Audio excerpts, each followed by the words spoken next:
Kapag tapos ng college si BBM, hindi matalino, umaatras sa debate, hindi matapang, hindi marunong mag-Ilocano, at isang magnanakaw.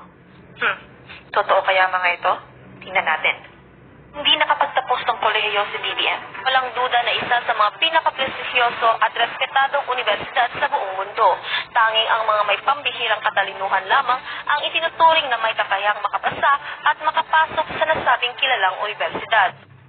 Ayon sa pagsisiyasat ng SM9 team dito sa UK, unang nakapag-enroll si Bongbong Marcos sa Universidad ng Oxford dito sa United Kingdom ng kursong PPE o Politics, Philosophy and Economics sa taong 1975. Ngunit nag-iba si presidential aspirant Bongbong Marcos ng kurso ayon sa kanyang payag sa isang interview dahil na rin sa payo sa kanya. Sa halip kumuha siya ng kursong Social Studies o mas kilala na ngayon bilang Social Sciences, kung saan nakapaloob sa kursong ito ang pag-aaral sa lipunan, politika, maging ang ekonomiya, relasyon sa kalakalan ng mga tao at iba pang napapaloob sa paksang panlipunan. Sa United Kingdom, bago ka makapasok sa kahit saang universidad, kailangan mong mapatunayan na may angking kakayahan ka sa pamamagitan ng pagpasa mo sa tinatawag na A-levels. Ang edukasyon dito sa United Kingdom ay may 6 na taon sa primary school, 5 taon naman sa sekundarya o high school at kailangan mong makapasa sa tinatawag na GCSE exams or General Certificate of Secondary Education pagdating sa year 11 o final year. Hindi bababa sa 10 pagsusulit ang pagdadaanan ng isang estudyante upang makapag-apply sa tinatawag na sixth form. Ito ay eksklusibo para sa 16 to 19 years old o kolehiyo naman para sa may mga kahalong estudyante na lampas 18 years old na gustong magpatuloy sa universidad. Ang sixth form o kolehiyo ay 2 taon na preparasyon para sa pag-aaral ng isang estudyante na naghahangad makapasok sa isang universidad. Si Bongbong Marcos ay nagtapos ng kanyang sekundarya at tinatawag na sixth form dito sa United Kingdom sa World School. Isa itong prominenteng paaralan kung saan karamihan ng nagtatapos dito ay nagpapatuloy ng pag-aaral sa Oxford or Cambridge para sa university stage nito. Kaya hindi na nakapagtataka na dito nga sa Oxford pinagpatuloy ni Bongbong Marcos ang pag-aaral niya ng universidad dahil na rin sa kalidad ng edukasyon dito. Sa usapin kung bachelor's degree ba ang natapos ni Bongbong Marcos o hindi, napapaloob sa sertifikasyon na inisyu ng universidad na nag-umpisa siya sa kanyang kurso noong Oktubre 1 sa taong 1975 at natapos naman siya noong Hulyo 1, 1978 sa kursong Social Studies at pinagkalooban siya ng Special Diploma. Ayon sa pagsusuri, ang ibig sabihin ng bachelor's degree dito sa UK ay nakapag-aral ng 3 taon at natapos ng estudyante ang kurso at napasa nito ang mga paksang tinuturo dito. Ang award naman ay depende sa nakuhang grado ng isang estudyante. Sa kasalukuyan, ang isang estudyante sa isang universidad dito sa UK ay pagkakalooban ng grado na hindi nakapasa, third, 2-2, 2-1 at first bilang pinakamataas na grado. Sa sertifikasyon ni BBM, nabigyan siya ng pass na ibig sabihin ay nakapasa si Bongbong Marcos sa kanyang bachelor's degree na Social Studies.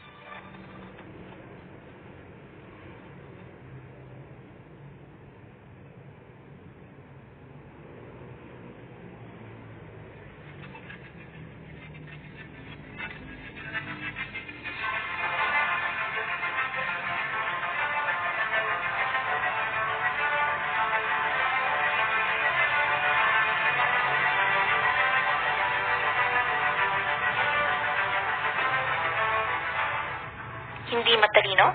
Sa sertifikasyon ni BBM, nabigyan siya ng pass na ibig sabihin ay nakapasa si Bongbong Marcos sa kanyang bachelor's degree na Social Studies. May ipapasa ba ni BBM ang entrance exam ng Oxford University kung hindi siya matalino? At higit sa lahat, may ipapasa niya ba ang kanyang special diploma sa naturang universidad kung hindi siya matalino? Teka, ano nga ulit yung sinabi ni ate kanina? Ulitin nga natin. Isa sa mga pinakaprestisyoso at respetadong universidad sa buong mundo. Tanging ang mga may pambihirang katalinuhan lamang,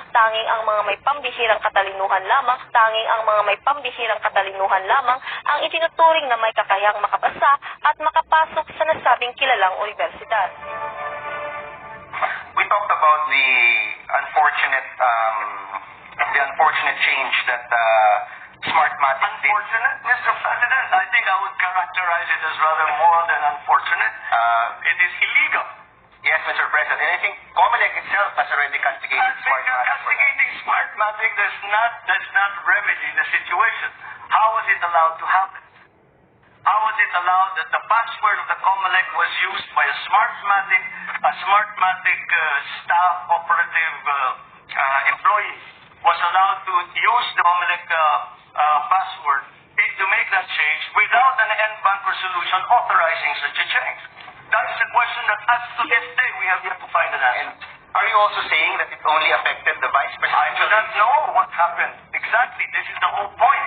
We do not know what happened when Marlon Garcia opened the file and changed the so-called ENIAC. What else did he change? Did he change more? Did he change nothing? Did he change my name? Did he change the numbers? What did he do? What else did he do? And after he has done whatever it is he has to do, what else did anyone, since the file was then open, what else did anyone go in and change afterwards?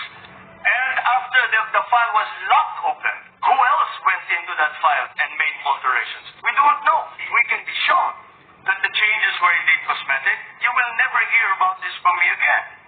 Mr. President. We still have to determine whether or not anything else was changed, what changes were made, who made them, and under whose authority. What is being fought over here is fish, isda. Huh? And so there is also no doubt that the food security of China cannot be at the expense of the food insecurity of the rest of us. I beg to differ that this is about fish. It is not about fish, in my view. It is about territorial waters. When we have these 200 Chinese boats coming and blocking our fishermen, it is to assert their claim that this is part of their territorial water. And that is why you cannot separate the problems that we're having with the fishermen from the larger problem that we are having in our conflicting claims with China, and for that matter, for other countries in ASEAN. And that's why we have to look at it as maybe an opening. I always mention this, that we have to try every single way that we can. Shouldn't you lean on the Quad as a collective security arrangement? No, because that is a military solution. And that proposes a military solution. And I do not think we want a military solution because we simply do not want a war. I do not think China wants a war. I do not think the United States wants a war. The Philippines certainly does not want a war. Well, but Mr. Gonzalez just said that China only recognizes naked power. I don't think that is a method for us to come to an agreement with the People's Republic of China.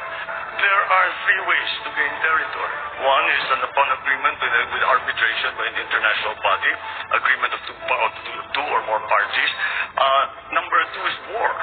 And number three is bilateral agreement. We're left only, I think, with bilateral agreement. And that's what we should pursue. I would still refer back to ASEAN plus China. I agree with ASEAN.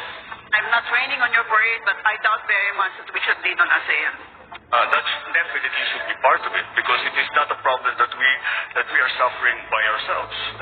Other members of ASEAN have the same problem, and that is why it will be critical to have a robust and effective code of conduct between ASEAN and China must include the issue of fishing rights. They are trying to do it bilaterally, and that's why I think it is more to China prefers to handle these issues bilaterally between their country and another country. But I think that the multilateral approach is still going to be important. We'll pursue every avenue that we can. Magandang hapon po sa inyo, Senator Marcos. Kami po'y nagpapasalamat sa inyong pagpapaunlak na kayo ay aming makapanayam. Maraming salamat sa inyong pag-anyaya sa akin at sumamasayan nyo dito sa inyong programang Bakit Ikaw?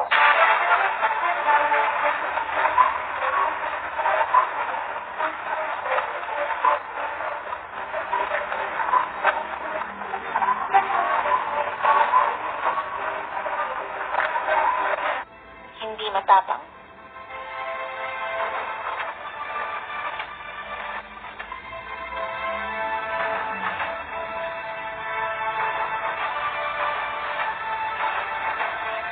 Hindi marunong mag-Ilocano? Tugtugaw ko, akas gobernador, hindi kit pinampanunod ko.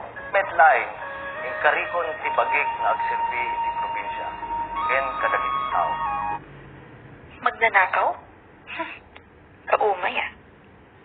You know, I found out as I went into this case and listened to the evidence that there wasn't really any evidence that Mr. Marcos was a crook. There wasn't